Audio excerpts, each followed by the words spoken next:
com emendas parlamentares, depois do governo Bolsonaro, o Congresso passou a deter fatia ainda maior do orçamento, ganhando independência do Executivo.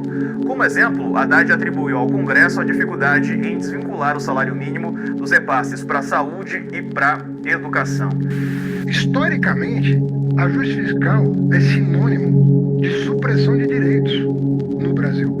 Na semana que vem vai acontecer a eleição do PT, que vai escolher o novo presidente do partido, no chamado PED, Processo de Eleições Diretas.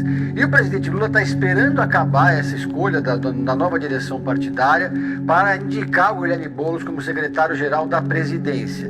Se não é democrático, pode ser autoritário, né? E esse é um ponto para saber se, inclusive, se o inconsciente do ministro Haddad, nesse sentido, traiu ele, né, de ver o Congresso Nacional, neste momento, usurpando funções que são do Poder Executivo e quebrando, inclusive, o pacto entre instituições, entre poderes da República, que é a base da democracia contemporânea como a gente conhece.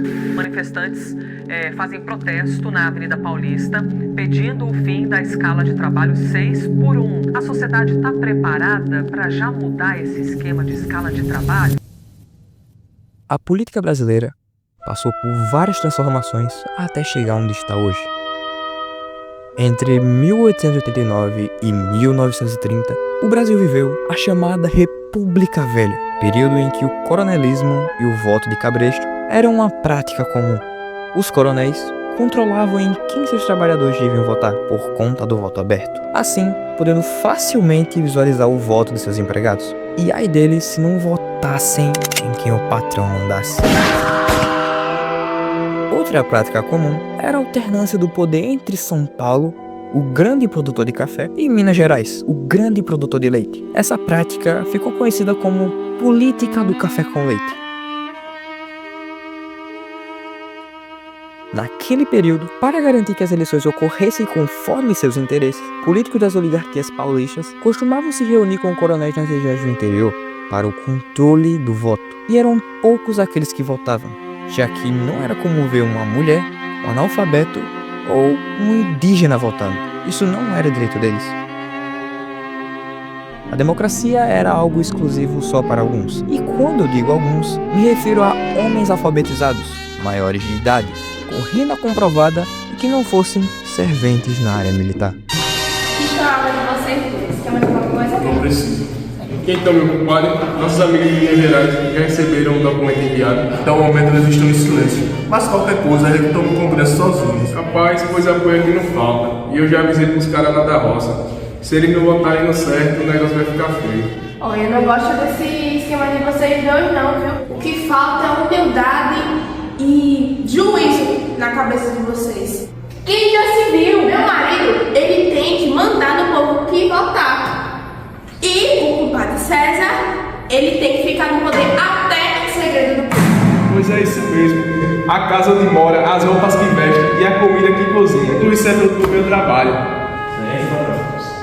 Então, terminei o serviço do seu pedido. Já capinei os votos, já lembrei os estábulos do trabalho e nem das fotos. Tá vendo esse cara aqui? O melhor trabalhador que eu tenho. Senta aqui perto. Você vai deixar esse empregado sentar com a gente, Deixa o cara.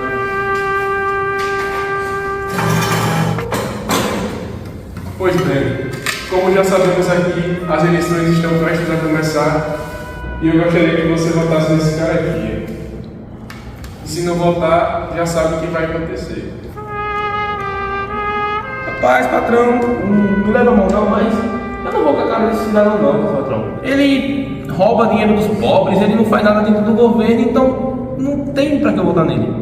Pois o aviso tá dado. Ou você vota, ou sua família vai morrer de fome. Eu também não apoio esse doutor da Silva não, viu? O povo diz que ele é picareta.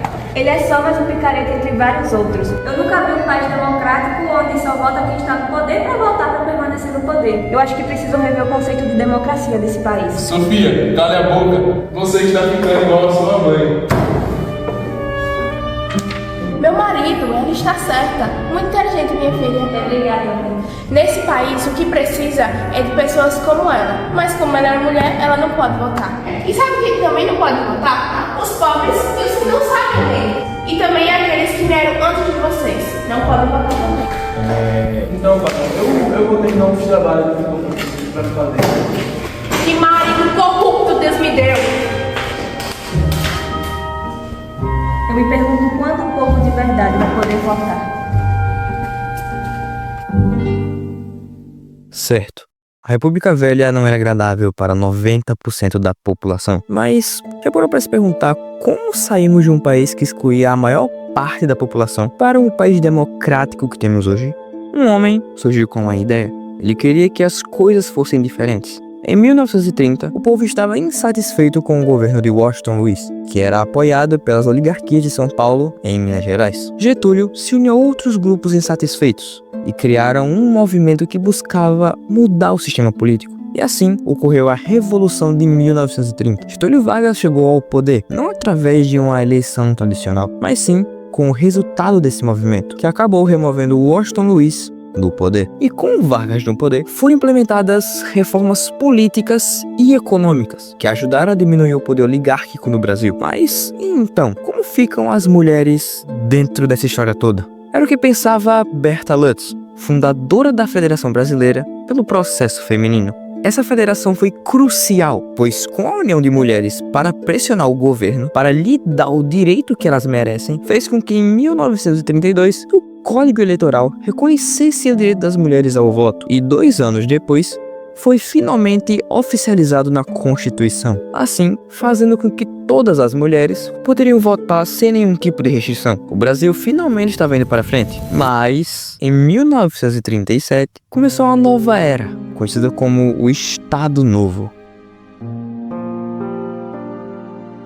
Vargas decidiu suspender a Constituição de 1934, fechando o Congresso Nacional. Ele justificou dizendo que precisava de mais poder para implementar suas reformas, sem nenhum tipo de interferência. Ou seja, durante esse período, Vargas tinha um controle total do governo e acabou restringindo as liberdades políticas e civis. Foi um período de governo autoritário e, mais uma vez, o Brasil passava por um governo onde o poder estava centralizado nas mãos de alguém. Mas ainda assim, as mulheres permaneceram firmes na luta pelos seus direitos e participação política. Mesmo com toda a censura, existiam jornais como o Jornal Feminino, que abordavam reflexões e questionamentos sobre as mulheres e sua participação na sociedade. Mas a população ansiava por democracia, e em 1945 foi finalmente o fim do Estado Novo.